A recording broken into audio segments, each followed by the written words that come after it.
Welcome to Padmaja Reddy kitchen. నేను మీ పద్మజారెడ్డిని. ఈరోజు తయారు చేయబోయే రెసిపీ రాగి పిండితో సెట్ దోశ, అదే ఊతప్పం. ఈ రాగి పిండి సెట్ దోశ ఎలా ప్రిపేర్ చేసుకోవాలో చెప్తాను రండి.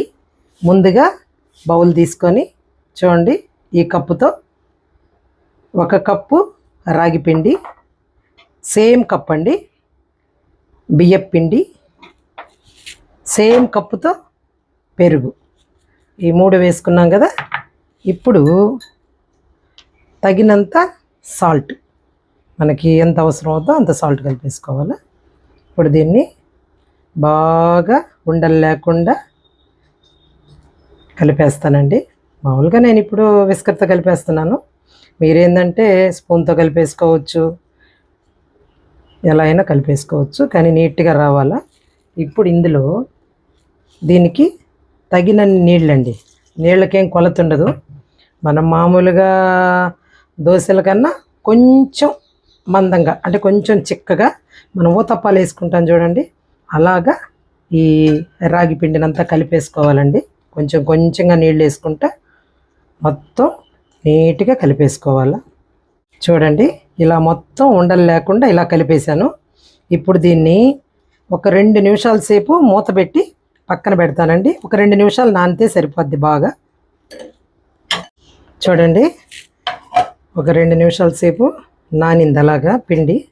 ఇప్పుడు ఇందులో కొంచెం అల్లం అండి సన్నగా తరిగి పెట్టేశాను, ఒక పచ్చిమిర్చిని తీసుకున్నాము బాగా సన్నగా తరిగేసాను, ఒక ఉల్లిపాయ మాత్రం పెద్ద ఉల్లిపాయ తీసుకొని బాగా సన్నగా తరిగేసాము. ఇందులోనే ఒక రెమ్మ కరివేపాకు, కొంచెం కొత్తిమీర సన్నగా కట్ చేసి పెట్టేసాం. ఇప్పుడు ఇందులో కొంచెం కొద్దిగా అండి ఇది వంట సోడా వేసేసామంటే మనకి బాగుంటుంది. జీలకర్ర, ఒక 1/2 టీ స్పూన్ జీలకర్ర. ఇప్పుడు మొత్తాన్ని బాగా కలిపేసుకోవాలండి. ఈ వంట సోడా ఎందుకంటే ఇప్పుడు ఈ సెట్ దోశలు చేస్తాం కదండి, ఏంటంటే బాగా మెత్తగా స్మూత్గా రావాలంటే కొంచెం వంట సోడా వేసుకుంటే బాగుంటుందండి. ఇలా మొత్తం కలిపేస్తాను.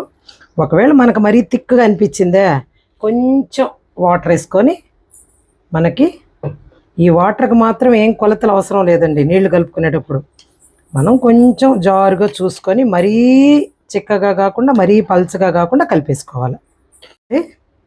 పాన్ పెట్టి ఒక స్పూన్ కొంచెం ఆయిల్ అండి, మనం కూడా వేయలేదు, కొంచెం 1/2 స్పూన్ వేసాను. ఈ ఆయిల్ కాగనిచ్చి మనకి ఇలా అనుకున్నామంటే 4 వైపులకి ఆయిల్ బాగా స్ప్రెడ్ అవుతుంది. ఇప్పుడు ఇందులో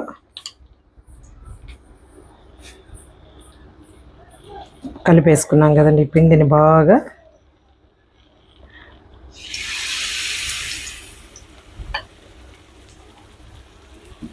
కొంచెం థిక్గా వేసుకుంటే బాగుంటుందండి.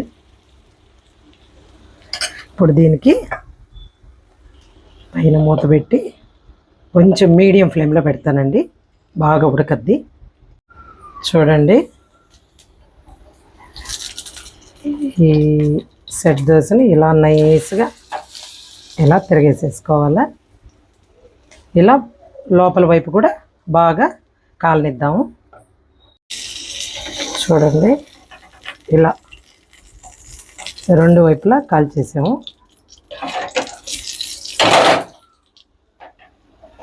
ఇలా బాగా కలర్ఫుల్గా ఇలా మనం సెట్ దోశలు వేసేసుకోవచ్చండి. సేమ్ ఇలాగే మిగతాయి కూడా వేసేస్తాను. కొంచెం ఆయిల్ వేసుకోవడం, మళ్ళీ సేమ్ ప్రాసెస్ ఇలాగే చేసేసుకోవడం అండి. చాలా ఈజీగా చేసేసుకోవచ్చు.